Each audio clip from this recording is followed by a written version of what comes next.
Hey love bugs, welcome back to another Tarot Lover Reviews. Today we are taking a look at the Barbieri Tarot.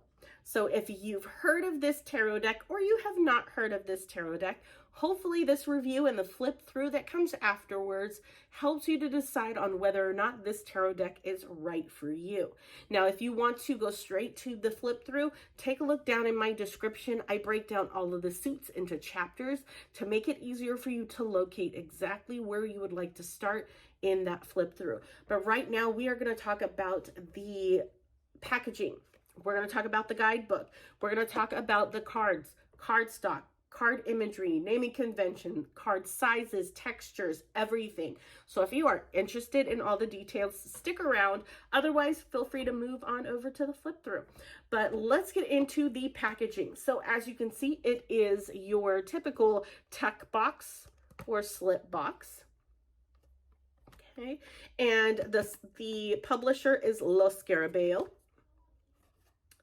Okay, so knowing that it is Lo Scarabeo as the publisher, I know that the guidebook is going to be in different languages, which I absolutely love, and love the fact that they consider adding that to their guidebooks. So with that being said, let's take a look at the guidebook. So here is your guidebook here. Now, the illustrations are of Barbieri's.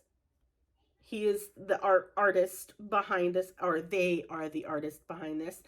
But the creator of the guidebook of the tarot deck, I guess you can say, is Barbara Moore.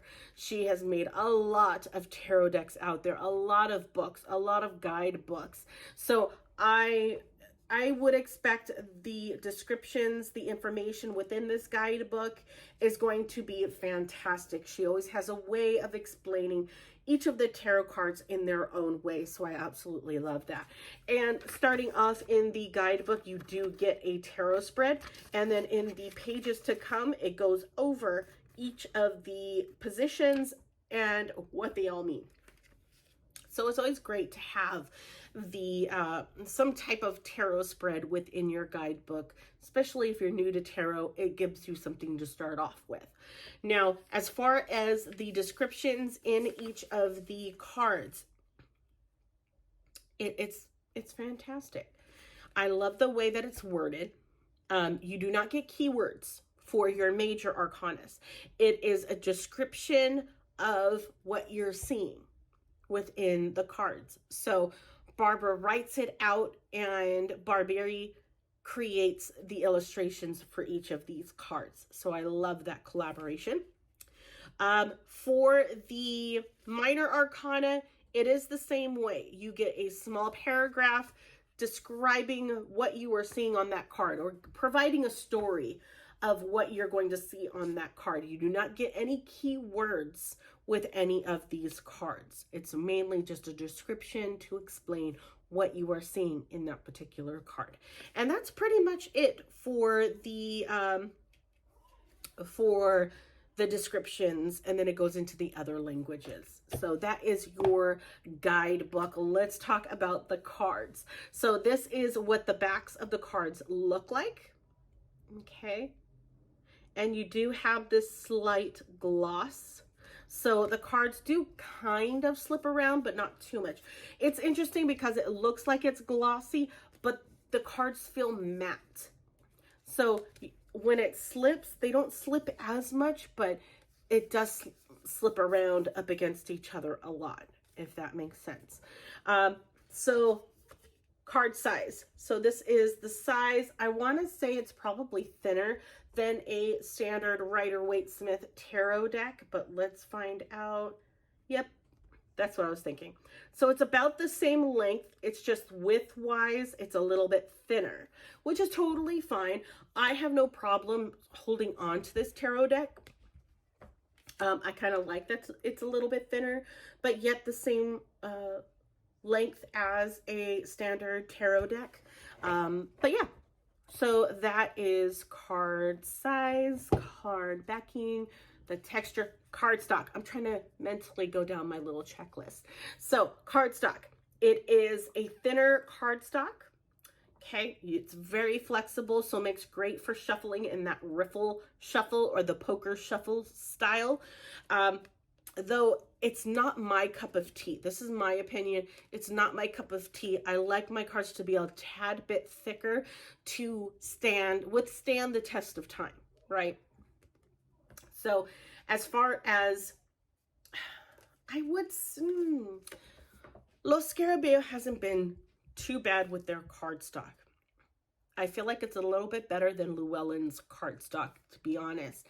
They just have an extra layer of thickness to their cards where it's not too flexible. You feel the thickness, you feel some type of structure within the cards, but it's still flexible enough to be shuffled in however style that you prefer to shuffle in. So the cardstock, I would say, is within a Goldilocks zone. And if you don't know what I mean by that, it's basically, it's not too thick, it's not too thin. And if you were to shuffle in that poker, you know, that little poker style shuffle, you'll have control over the cards. They won't go all over the place. Your fingers don't strain trying to bend the deck in order to shuffle that way. That's what I mean by a Goldilocks zone type of cardstock. So yeah, I have never had a problem with Los Scarabeo's cardstock. I love their cardstock. I probably feel like as thin as I probably would want to go. But again, if I love a tarot deck, I'm going to get the tarot deck regardless of the cardstock. If the imagery is absolutely gorgeous, I'm going to use the tarot deck. So to me, it's not a make or break kind of situation. I just noticed over the years I have a preference when it comes to tarot cards. So it's nice when they kind of fall under that particular type of category that I have for cardstock. But anyways, so that is that. Let's talk about the imagery and naming convention on these cards. So with that, I am doing my comparison based off of the Rider-Waite-Smith tarot deck. The reason why I do that is because a lot of the guidebooks out there that you can buy are based off of the Rider-Waite-Smith imagery and naming convention. Okay, so if you wanted to use a separate guidebook, it makes it easier when your imagery matches what the books are talking about. Makes it a little bit more difficult when they don't, right? And then also with the imagery, a lot of the a lot of the tarot decks out there pull heavily, they pull inspiration heavily from the Rider-Waite-Smith tarot deck. So it definitely comes in handy, especially if you are a brand new tarot reader on their tarot journey and you're looking for a tarot deck that steps away from the imagery of the Rider-Waite-Smith, but still utilizes the same type of symbolism, the same type of positioning of characters in each card. It makes it easier to be able to step away from the Rider-Waite-Smith, but still be in a current deck, if that makes sense. So that's why I like to do a lot of comparison with the Rider-Waite-Smith tarot deck. So with that being said, let's talk about the naming convention. When it comes to the naming convention in the major arcana, there are no names on these cards. If you look in the guidebook, they do follow the Rider-Waite-Smith naming conventions, but all of these cards do not have names on them. It is just Roman numerals. Okay, so if you are not at that point where you understand which Roman numeral goes with which major arcana, you may have a harder time utilizing this tarot deck. I mean, you can work on it. I mean, get this tarot deck. If you absolutely love the imagery, you will find a way to learn all of the names for each of the major arcana based off of their Roman numeral. Don't let that hinder you from purchasing this deck if you really like it, okay? So that is one thing. Let me put this right here. I always find it a little helpful, even though you guys can't really see it. I always find it helpful having it right there. But yeah, that is the major arcana. So there are no names on the major arcana. There's actually no names on the minor arcana either. Everything naming wise is within the guidebook, and in the guidebook there is one difference, and that is with cups. Cups are chalices in this tarot deck, But if you were to look at the cups in the deck, let me just grab that for you. It does not say cups. It just has the cup icon down at the bottom and the number of the card at the top. That's pretty much it. When it comes to the court cards, it's the same way. So you have kings that look like this. Note the crown because it'll look a little bit different when you get to the queen. The queen, you'll notice her crown is a little bit sharper. And then you have the knight, which is the horse at the top. And then the page, which is the little helmet, the armor helmet at the top. So yeah, no naming conventions on these cards whatsoever. So there is that. Let's talk about the imagery. The imagery is absolutely gorgeous. It gives off a D&D vibe for sure. So I don't see why anybody couldn't utilize these for D&D. The imagery is just whimsical. It's dark. It's gothic, but it's done in a style that is beautiful. The color choices are beautiful. Like that page, I don't know if I still have it. Nope, I totally mixed it up already. That page that I showed you a few moments ago, I love the color choices for that page. It is beautiful. So I love the teals, the greens, the beige colors that they use.